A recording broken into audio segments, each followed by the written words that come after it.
How do you see the innovations that happened in the past decade, the kind of technologies that came out and how it shaped humanity versus the potential that the next decade has? Now we are seeing AI, blockchain, IoT, quantum, all of this coming together. I think things are speeding up. Change is speeding up because technology is not going away. How people are going to use it is going to change. So I think all these technologies coming together are basically creating new opportunities for the next generation because we may have a challenge to adapt. Do we need people anymore? Will there be jobs that get displaced? Absolutely. Will it help some jobs do even better and more efficient? Absolutely. I think people going to in the future look back at this age and say, how did we do it? And we think we're so cool right now with AI and blockchain and all that. I tell you, in 10 years from now, they're going to look back and say, wow, that's so old. Do you think that the way that we are absorbing information about technological developments and things like that, do you think that's accelerating now? With social media, things are going to speed up that much faster. But it's how to sift through, I say, the garbage. You saw with the U.S. Congress, and they were interviewing with Mark Zuckerberg, and they didn't understand themselves. Hello, everybody. Welcome to Quantum Minds podcast. And today we have an amazing guest with us who has had a phenomenal career in consulting, in building companies, advising companies across the globe, who is the partner and managing director leading the Middle East, Africa, and Southeast Asia region for Frost & Sullivan. Please welcome Robin Joffe. Robin, thank you so much for coming on the show. It's our pleasure to have you. No, thank you very much for having me. It's an honor, and I'm excited to have this discussion with you both and see where we can, move to the next, level with technology, with innovation, and with leadership.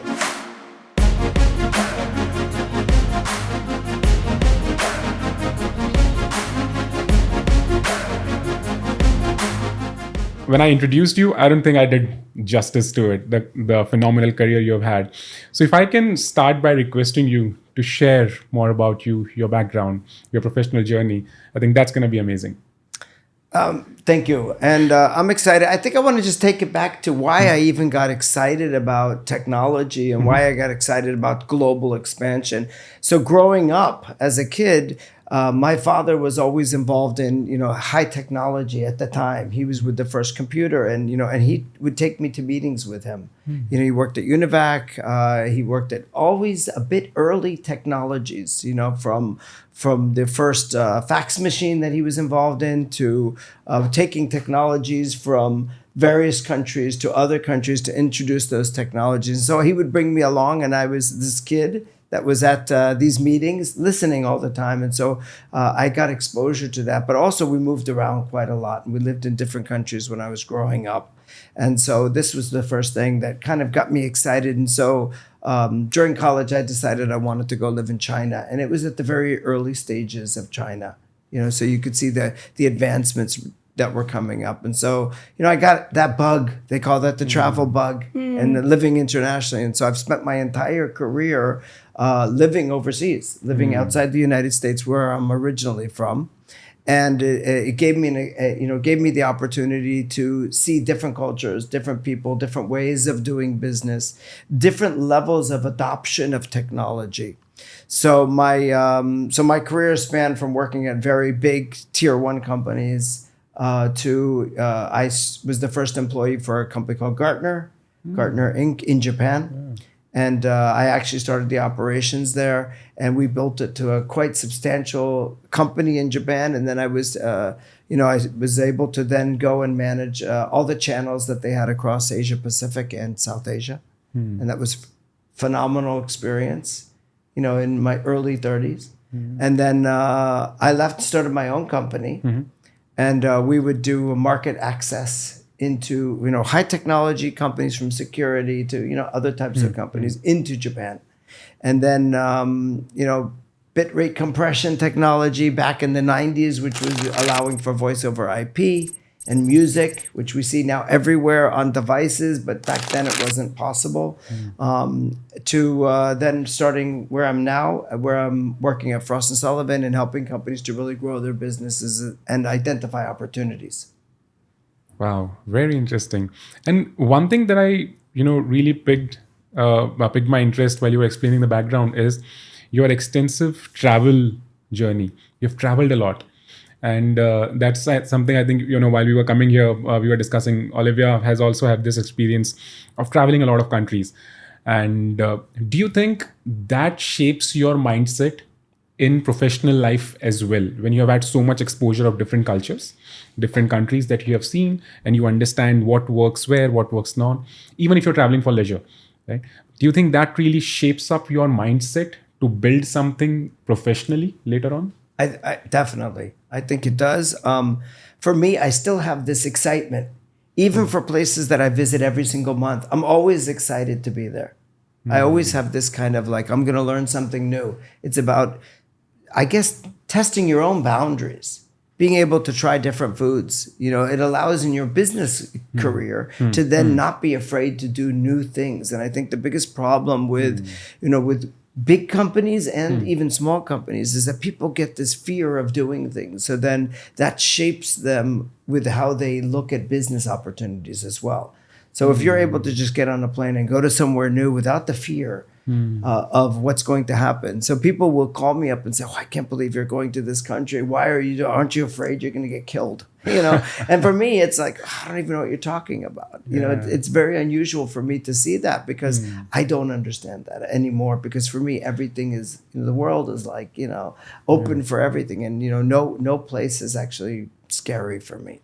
I can definitely relate to that. Like, just, with the travel that I've done, for every single time that I travel to a new country or, do something that's challenging, it's like kind of evidence and proof to myself that like, oh, this actually doesn't have to be a threat. Like, this is actually more of a net gain.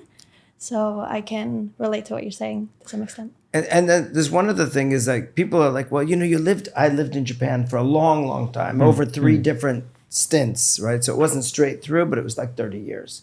And people are like, what do you think? And I miss it. I don't misunderstand. I actually miss it. I miss the people that I built as friends and we're still friends. But you have to always look forward, right? You have to, look ahead at the new opportunities. So that's how I take my life. Every opportunity is looking straight ahead at the new opportunity. Wow. So 2 questions from this, which has been getting me curious. First is this travel experience, and the last thing that you said, that even though you feel attached to the place that you are at that moment, you start liking, like Japan, you took an example, but you learn to let go and move on to the next destination. That's number 1. Does that impact again in taking business decisions? Because in many times when you're launching different products, when you're advising different startups, it's very important to be agile. It's very important to be absolutely focused at the moment on what you're doing, but detach yourself the moment that job is done, right? Many startups we have experienced fail because they become too emotional about that particular moment and that particular time, not being agile. Do you think the travel experience that you have had shapes up those things as well? I think, yes, I do. I think it's, but it's, by the way, it's not just within startups. It's within big companies. We see big companies fail all the time because they get so fixated on their product and their service that they're not able to open their minds up to say there's another way to do something. And I think this is what a lot of founders of startups have problems. And I've worked at a startup before, and I think that they're not open to external advice. Their external ideas and saying, there's not only one way to do it, there's another way. And you have to look at things from multiple perspectives. That's why I liked consulting for so many years, because we have to help companies open their minds and open their ideas to differences of how they can look and approach challenges that they have. Yeah. Not only challenges, but opportunities. Because if you don't take the opportunities in the right way, they don't become opportunities. They become, negatives, or they don't always succeed. Absolutely. And I can so relate to it. Like 12 years I spent in consulting, then moved on to full-time entrepreneurship. And that global expertise that consulting gives you, married with your passion to build something from scratch, I think that's the best combination, which is quite rare to find. Makes absolute sense. But going back to the point that you were mentioning about the exposure that life has given you because of you being adventurous while at the same time super professional about growing businesses. Do you think, or rather, how do you compare experiences of life that, whether by traveling, whether by meeting interesting people, the experiences that life give you versus the experience you get by working professionally? How does these two differentiate and help shaping up success in the longer run? Is it mutually inclusive, exclusive? Which one would you weigh more to achieve success in the longer run? I personally, well, I think you probably know this as well, that it's very difficult to separate yourself. I know some people are very good at separating their professional work life with their personal life or their home life, and they're like, "Oh, I'm in my personal time right now, so I don't think about work." But I think I'm always thinking about this, and I don't think it's one or the other, and I don't think one hurts me versus the other. So, even on my weekends, I'm thinking about opportunities, and that's why I like working with startup companies, because it's 24 hours a day, 365 days a year. You're always thinking about these things. So I think I take that in my personal and my professional life too. So people always say, put the phone down. And I know that's a big thing. Or don't look at your computer, or don't think, why are we talking business? But for me, I don't think it really separates. I don't think there is a separation between the both. I think it's part of life. Work is life. Life is work. And so I'm always thinking about, new ideas, new types of things. And I like to talk to people who think about that. Yes. And this becomes even more relevant in the current age when we are seeing so much innovation happening, so much disruption happening with emerging technologies coming in. The amount of time and passion and commitment you need to invest in making progress is much more than it was required earlier, because the world is changing at large. And hence, all these things, like I really learned from this experience that you just shared, global experience, understanding different cultures, married with professionalism and understanding of the technology, comes together to shape the future. Yes. I mean, I'll give you an example. I think, we always have this work from home versus work in an office experience, and also working in one location your whole life, for example. I think you need to have external interactions. For example, I would always recommend, for example, somebody go work for a week somewhere else. And anybody from my company who sees this right now, I say, go work from somewhere else. Wow. Work from home for a week. Go on a holiday. Work remotely. You will come back with a different experience. Wow. You will look at it. You'll look at life. You're doing your job. Even if your job is an internal job, if you never saw anything else, how can you, if you're in HR or if you're somewhere else? And of course, you now we're adopting technologies and things, but you also have to be able to get an experience and be able to look at the people that you work with on a global basis. Technology allows us the boundaries of somebody working in HR in the past was, the HR person would work just in that one office because there was no technology, there was no, the interaction didn't happen. But now somebody sitting in Chennai, for example, or somebody sitting in London who's managing HR across the world, now work with people around the world. And if they've never traveled or they've never had the experience to work from a different location, even within their own city, you get a different perspective. How you look at the world, how you take everybody out for a different kind of food if they've never had it before. You're from Sweden. Maybe people have never had something else from India, for example. Take them out to that restaurant because they may look at the world just even a little bit differently. And I think that's important. So good. I hope this answered that. Oh, yeah, absolutely. I was just, trying to connect this with the global team building philosophy, especially now, like you rightly mentioned, almost all the startups, they are looking to build remote teams. Yes. Even at the company that we are building, we have teams spread across the world. And we have realized that absolutely, and that's what, I had a smile on my face because I could realize it. The way the culture gets built, it's so dynamic. It brings in different flavors. And the output is so much better than you could have achieved in being at one location or forming a team from just one geography. It's so dynamic. It allows you to... And by the way, that with consultants, you have to bring in teams from multiple locations around the Exactly. world, and they have to learn how to Yeah. get over the boundaries or the barriers of different cultures and be able to work with somebody. You might have a team with have somebody from Saudi Arabia, somebody from India, somebody from the US, all working on it, and you have to get by that. And if you've never experienced anything, you don't know anything about their culture. You need the ability. It doesn't mean you have to know everything, but you Yeah. have to have the mindset or the adventure in your mind to want to learn about something about that other person, which makes that interaction with multiple people that much easier. Yeah. Yeah. So I'll just give you an example. When I first went to India years ago, the company said, okay, you're going to go there from Monday to Friday. And so many people do this. They travel on a business trip. They go for 2 meetings, for 2 days for meetings. And then they leave and they never saw anything. Oh, I've been to Dubai and I've been to Saudi Arabia. And I said, you really haven't. You arrived at the airport and then you went to your meetings and then you went back to the hotel and then you had room service and then you left. So it's not the experience that you should have. So I always, in my history, not necessarily, I can't do it all the time, but if I can, arrive on a Friday, for example, look around the city, go into a supermarket. You will understand people and look at what technology that people use.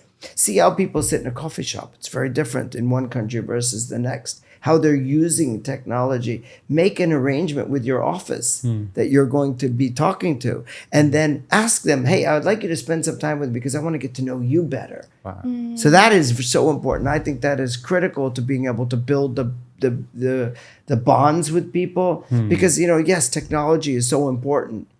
But that human connection is not going away. Yeah. Technology is there to enable that and to make So things true. so much better and so much easier. It's not to replace it. Even So true. AI is, for Yeah. example, Yeah. it's not there to replace us. It's to make life easier for us.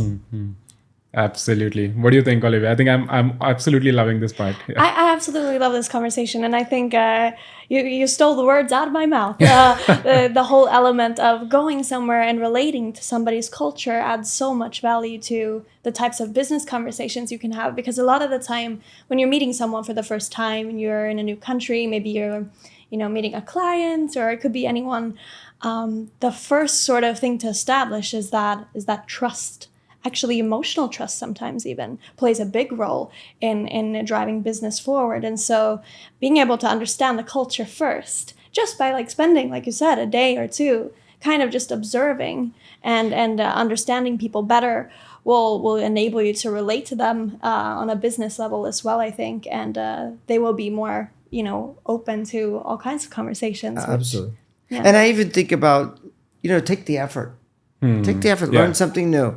You and I think we bonded yesterday. Big time. The fact that, So I speak Swedish, not like you speak Swedish, but I speak some Pretty Swedish. good though. Pretty impressive. And I was able to speak with you, and I think it allowed us to have a quicker interaction and a quicker bonding than we would have normally had we had no history. And even if somebody doesn't speak anything, learn 1 or 2 words. That breaks down the barrier, because that tells the other person, I care and I respect you, and I even went to the effort to learn something about you and your people. Wow. And this is equally relevant in this current digital age, as we call it, where everything is on your screen, and now thanks to Mark Zuckerberg, on your head as well. Yes. Even then, the human connection is the foundation. Yes. I agree. And, technology is, and I think people forget, and even founders of companies forget, it's about replacing, simplifying, reducing costs, that technology is going to make things better and everything. And people are worried about it's going to disrupt humanity, for an example.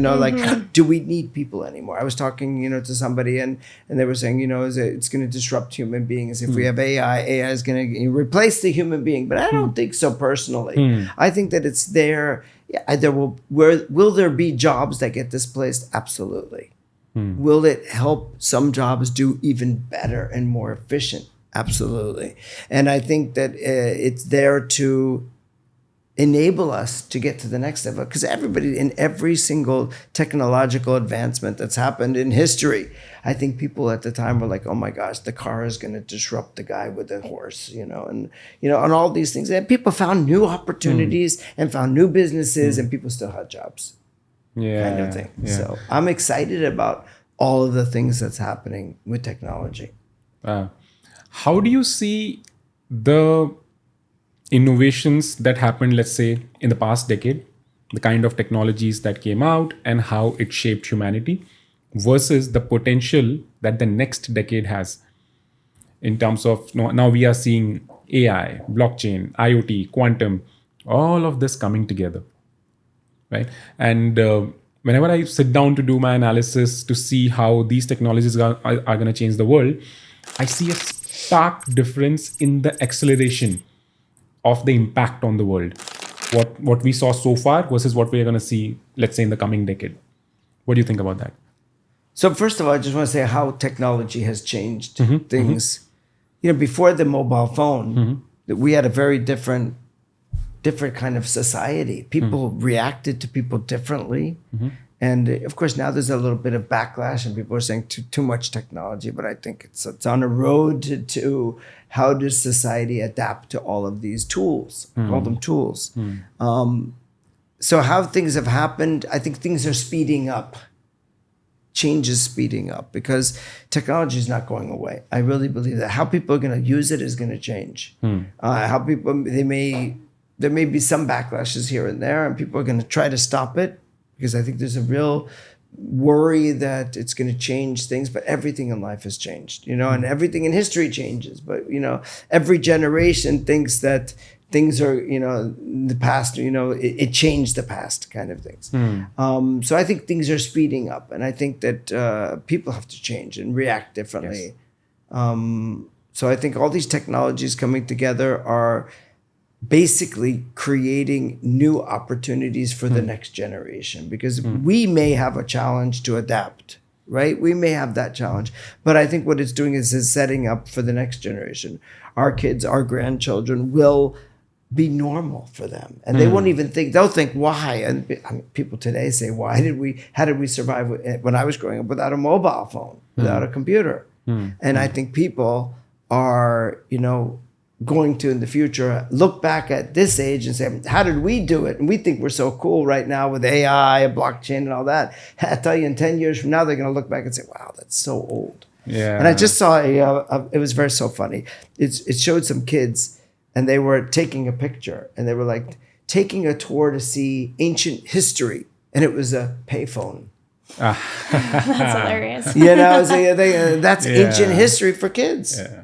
And then they had something, I think it was on Instagram, but it was something that was saying, these are kinds of sounds that kids today don't even know what they are. And it's like a fax machine. Not a fax machine, it's a dial-up internet connection. And, you know, you might not even know what it is. But, you know, like, that's only 20 years ago, I guess. Something like that, less than 20 years ago, there were still dial-up connections to get into the internet. Where now it's not there at all. Yeah, I remember like my mom when she moved from the US to Sweden and she wanted to like give her mom a phone call or whatever. It was like a really big decision because the cost of actually, you know, being able to make those phone calls across the sea was substantial and completely different to today where you could just like FaceTime or whatever. So yeah. Same thing in Japan. We had something called callback. I don't know if you had that out anywhere else. You'd call a number, then they'd call you back. And then it would be on some cheap network, and then you'd have to dial in the number that you wanted to call. Wow. That's how you had it. People had lots of technologies. Interesting. So I have a question in regards to all these emerging technologies. Sure. I see quite a clear divide depending on who I'm speaking with. If I'm like in a business context, if I'm traveling and I'm speaking with techie people, then these things are kind of becoming normal. You know, blockchain technology is kind of becoming a new industry standard on many levels. Yes. There are lots of different use cases, and that's just blockchain. We're speaking about AI that's becoming more and more normalized. But then again, like if I'm walking down the street in Stockholm and I talk to a random person, they may or may not be able to relate to the tech. Do you think that, you know, the way that we are absorbing information about like technological developments and things like that, do you think that's accelerating now in comparison to before? So for example, do you get what I'm saying? Yes. Yes. Well, I think with social media, I think things are going to speed up that much faster. but it's how to sift through, I say, the garbage. So I think there will be a lot of, I think we can leverage social media and some of these new tools that are out there, some of the new types of applications like TikTok, Instagram. Right now it's about a lot of news and a lot of fake things, but how do we leverage some of these kind of technologies and some of these platforms to be able to educate people more? I think there is a definite divide. I think probably maybe a very small amount of people that really know what's going on. And it's how to get everything mainstream. It's how to get those other people to be making this knowledge about all these options. I call them options. I call them, new technologies that they can use. How do we get them to understand it more? Of course, the younger people understand it much more than the older people. Even, and I say older people could be 35 and above. A lot of them don't know about it as well, unless you're in the industry. If you got average 30-year-old may not know, but the 20-year-old does know it. And the 10-year-old probably knows about it and uses it. They don't know, often they don't know they're using it. It's in products that they don't realize, I didn't realize that. I've been using it for 10 years now, whatever number of years. Right. But even if you see, in technological disruptions, there are two kinds. Number one is, an innovation that slides through and you don't realize it. Yes. Now, for example, AI is one of that. From a consumer standpoint, you suddenly realize your experience in shopping, your experience in getting answers from online has become seamless. You didn't realize it, but the builder, let's say OpenAI who started it or any other, they realize the plunge of it, right? Yes. So taking that example, if we break apart the participants in digital innovation, you have the builders, or let's say the startups or the corporates who are building in it. You have the users, ultimate consumers. You have the investors who invest money, and the government who kind of support through regulations. Now, across the globe, depending on the geography you're in, these operate absolutely differently, depending on the technology that comes in. Now, we spoke about the easy to go disruptions, like, for example, AI from a consumer standpoint. Now, from a builder standpoint as well, because the consumers have started accepting it much easily, investment has started flowing in, and the government has also become supportive.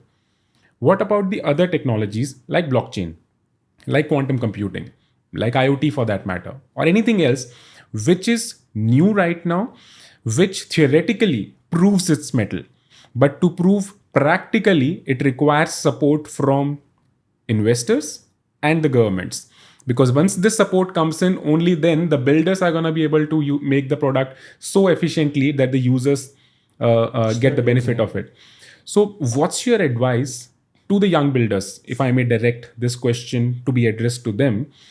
What strategy do they need to adapt to build the products which satisfies these four players and achieve their goal? I think you need use cases, of course, things that people can see. Because even investors and let's say governments are not going to, of course, you have a few governments, Saudi, UAE, for example, that are putting lots of money behind the new technologies, but the majority are not. Not there yet. They're very slow. They're waiting to see what's going to happen. And I think you need to have some use cases, because even the people in government are also just people, right? People that are investors are not all savvy, and they're still putting their money into traditional investments. So if you want these people to shift and move into more let's say mainstream new tech, mainstream new tech. So I'm talking about all the new technologies that are really cutting edge and everything. And if you want these people to move in, and you want governments to start putting in new regulations and not follow after it's already implemented in some countries, because they lose, they're lagging. Their societies will lag behind everybody else if they're not investing and if they're not implementing. So you want them to do it. So you need to do a lot of advocacy, of course, education. You have to bring these events to them. Right now, it's still concentrated in a couple of these really great countries, like here. I think India as well, Saudi Arabia, US. It's still concentrated in a couple of these countries. To make it all mainstream across the world, you need more of these. You need to advocate to those other countries as well. Make it more mainstream. And I think by doing some use cases where they can easily understand it, otherwise they won't. I mean, you look at some governments and where they're having debates on certain things. You saw with the U.S. Congress, and they were interviewing with Mark Zuckerberg, and they didn't understand themselves. So you need to about the technology. So when they were talking about it, when they were talking about him or about others in technology, they don't really understand themselves. So how can they question or put laws or regulations around those new technologies? Which means if you don't have the regulations and you don't have the right infrastructure in the country, how can investors feel comfortable investing in it? Yeah. Even around, let's say, blockchain, for example. Blockchain, is, of course, is not just crypto, of course. Yeah. It's all those other applications that are built on top of it. And as you're doing, of course, the security. So people have to feel comfortable. That security layer that's on top of it. That, people have to feel comfortable that if I'm going to be in this technology, it's not going to hurt me. It's going to benefit me. Yeah. I think it's so fascinating to look at different countries and like what drives innovation in each country, because a lot of the time the incentives look completely different. I mean, in the UAE, for instance, there's this sort of drive to create a strong ecosystem, a global connection point, similar to Singapore, actually. And then you see other countries like the US that have a different perspective. I'm thinking about my own country, Sweden, where people trust the government. They, trust the systems in place. They're skeptical towards, providing something like their own data to a decentralized ledger, and then it's just there. But that's them maybe misunderstanding what the benefits of the usage is. So I think it's really interesting to just kind of compare how different countries are incentivized and are adopting technology thereafter. And the other thing is, you have to be very careful with your messaging that you're getting out there. Yeah. Because, when people get an idea in their mind about something, it's that much harder to get them to change. They're stuck. Yes. They get stuck with that first impression. Mm-hmm. So there's a lot more work that has to do, because the perception is people are seeing cyborgs and they think AI is going to take over everything and it's going to take over their life, and it's going to, the movies often send the wrong message about what's potentially going to happen with all these new advancements. And you're going to have people unemployed because of it. And there will be a shift, of course. Yeah. But there's also going to be a lot of benefits to society and to our lives, to work, how we do the work. Our work will change. Yeah. Absolutely. And like, I feel like the human or the manpower could be utilized so much more efficiently with the help of tech.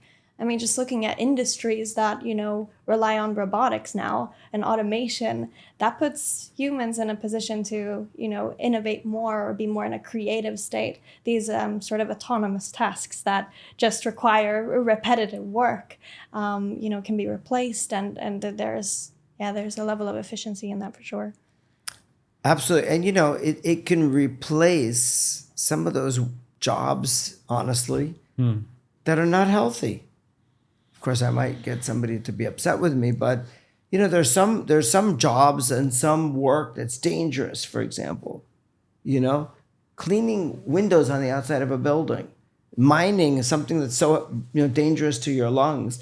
Maybe autonomous technologies will allow us to do this, and the exploratory type jobs where we don't know what's down there, and we're sending people down there, and then they end up dead. You don't always know about that, so you want to be able to replace things that can be harmful, and encourage things that can be positive. And I think that's what a technology can do. And some of those jobs that are just repetitive, all the time the same thing, is also, I think can be, get people to do more creative things. And I was just thinking about the healthcare industry, for example. People often get illnesses because they don't detect the problems. If you can use AI to, pattern certain things, certain types of diseases or whatever it is, and then be able to identify very fast. It doesn't take you 6 months. Within one day, you go in there, you take a scan, you have somebody doing it, and then they could see some growth or something. And then they, in 1 minute, they've already identified the cure or the treatment so that you can prevent something happening without you even having to walk out of there. And at the end of the thing that, hey, I'm at risk for this, and these are some treatments that I can do, then you can reduce the amount of illnesses that happen and go more. And I think this is what technology is going to do. Yeah, yeah. So if we have to give an advice to some young builder who's sitting in his bedroom right now and watching you, and he has a vision, he has a dream, he has a passion to build something disruptive. Okay. What is it that you will say the top 5 things that he has to consider, and he or she has to consider and definitely take care of to be out there and achieve his vision? Okay, 5 things. Yeah. Okay, I'll try to get the 5 things. Yeah. I think the first thing is, don't try to make the perfect product. Okay. Don't try to do that. Try to keep trying. I mean, let me just step back for a second. Yeah. Try to not make the perfect product, right? So that means make mistakes, because you can't learn if you're not making mistakes. Yeah. And this is why you see some countries are very successful with technology innovation. I think India is one of them. I think even it's changing. I think in the past, maybe it was not. You need to be, perfection was Japan is about perfection. I think they're changing because they're actually realizing, but still, in California, I think it is, investors don't want to invest in somebody that hasn't failed. They want to invest in somebody that's failed because these people know what it takes. They tried. And they keep trying. Yeah. And they keep trying. So the resilience. And the resilience is there. I mean, I'm never afraid. When I'm looking at hiring person, I'm kind of like, if you failed at something, that means you know what to look out for.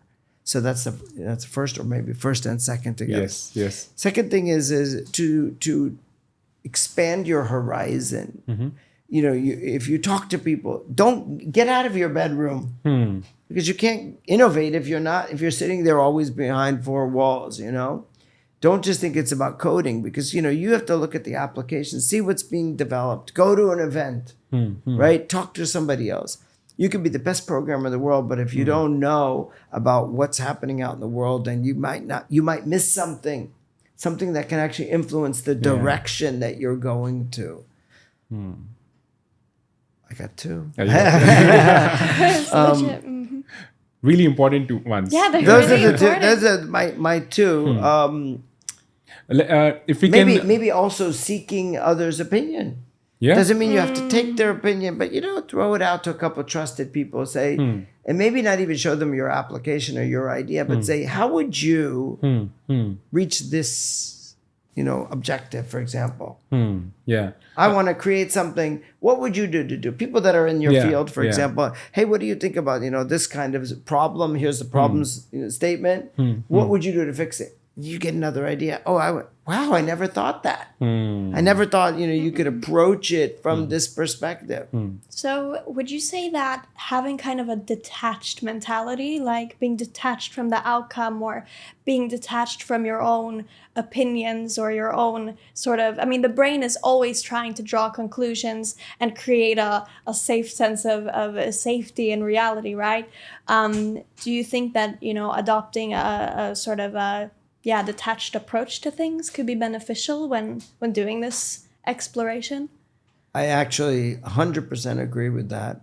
I think that's another way that you can actually seek others' ideas, others' opinions, and reading a lot, for example, looking at what other way people approach problems, because people always think, this is, I always love it when a new company, a startup says, we've got the best. Well, there's another 10,000 companies out there trying to solve the same problem. What have they done? It doesn't mean that you may have the best idea, but you need to understand what others are doing so that you can also maybe direct yourself in a different direction, and kind of steer yourself in a different direction, because somebody else's ideas and somebody else's approach can often direct you in that to the winning solution. Yeah. And also then the other thing is always be innovating. Because you know what? Nothing is stagnant anymore, right? You create something last month, there's something new. Somebody's introduced something new. And you have to be able to be agile to be able to shift very quickly. Because you may think you have, I loved it when I was talking to somebody in Japan and they were talking about their cars and we have the best car in the world. I said, yeah, but it takes you 10 years to develop that new model of car. Oh, but it's okay. But we're this brand. We're the best. We're quality. But you know what? In China, every 6 months, they've got a new model of a new car. And I'm not saying you don't have the best car. You do have maybe you do have the best car. But you have to be considering their development cycle. What are they doing differently? And don't only look at the same industry that you're developing for. You don't learn as much. You probably know the best about your industry than anybody does. But if you look at other adjacent industries or near industries or even very different industries and how they approach problems and solutions and how they develop, you might learn something very different than how you would do if you're just looking at your competitors. Because your competitor today is the guy right there and over there. But your other competitor can be very, very different. And I'll just give you an example. We're talking about battery technology, right? Everybody's talking about batteries because you have, electric vehicles and all of this. And people are like, well, my battery is better than your battery. My electric vehicle is better than your electric vehicle.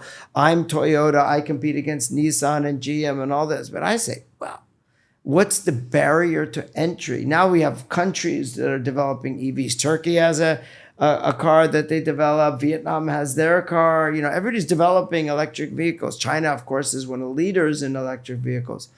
But what's the barrier to entry for new companies and new entrants to come in? Google came up with their car. Did you ever think Google would be a car manufacturer? Did you ever think that maybe 7-Eleven could be they're not, but who's to say they won't be? And if you think about them, what is the biggest, I would say, value in a car? It's not the box, right? It's not the box that somebody creates. It's the technology that runs the car, right? And so, and maybe even the battery. And, what's the barrier to, people talk about charging infrastructure. And what's the biggest problem? Oh, we can't expand because we don't have a good charging infrastructure. Well, that's if you think about charging infrastructure as being a static, sitting in one thing with charging stations, which you probably have in Sweden all over the place. Absolutely. Right? Absolutely. But what about, I said, in Japan, where you don't have small streets, you don't have the ability to do that. What about kind of a long, so they have technology now where it's built into the streets, right? Charging infrastructure built into the streets. So you don't even need a charging station. The car is always charging, right? Really? Yes. Yeah, legit. There's an Israeli company that creates that.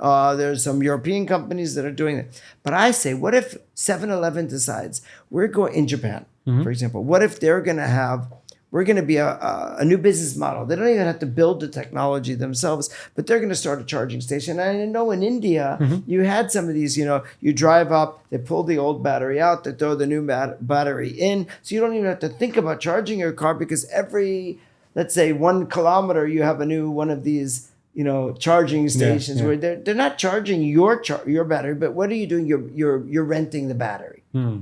Right? So what's the most important part of the car now? It's the battery. Or the person or the company that has developed that business model of changing the batteries. It's an idea. And I think there's one of our colleague friends, you talk about India, I'm talking just about technology adoption, Google Pay, look at that in India, right?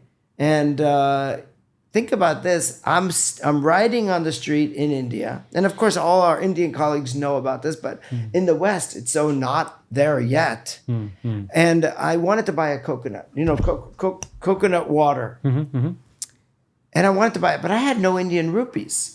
So what do? I can't buy it, and I don't want to ask my colleague. And then I say, oh, well, let's stop here. He says, don't worry, I'll get it. I said, but we don't have any cash. He says, don't worry, it's Google Pay. She's selling a coconut. I don't even know how much they cost. I forgot. Maybe it's not even $1. Yeah. Right? I think it was like 80 rupees. Yeah. Less than $1. Less than $1. Yeah. The lady selling a bunch of coconuts is taking a new business model, right? Where else? You don't have that in the US. You go to a convenience store and it's a credit card. It's the traditional, cash or credit card. And a lot of places they only take cash. Right. So this kind of change in the mentality, I'm talking about the people of India is so exciting for me because of the adoption of technology, in China as well. Yeah. And I think even when you look at all of these things, that changed things. Wow. At one point I forgot there were cameras. I was Yeah. just so engrossed in I this did too. discussion. I did know, too. It's so I nice. love It's it. such a good combo. Yeah, I can actually sit down here and speak to you all day, and I'm sure that goes the same for you, Yeah, Olivia. It is so 100%. interesting. But in the interest of time, I think we have reached the conclusion of the podcast. Really, really, thank you so much, Robin, for taking out the time and sharing your insights thank with you. everybody. I'm sure the world at large who's going to watch this episode is going to learn so much from you. We really appreciate your time. Any Thank closing you. remarks? I just want to kind of close it with, don't be afraid of technology. It's your friend. It's going to be exciting. It's going to allow you to do new things. Don't be afraid of failure. Because if you're developing technology and you don't fail, you won't find new ways and solutions to do that and see the world. Amazing. Thank you so much, Robin. Thank you. Thank you, everyone, for tuning in. That's Quantum Minds for you. See you in the next episode.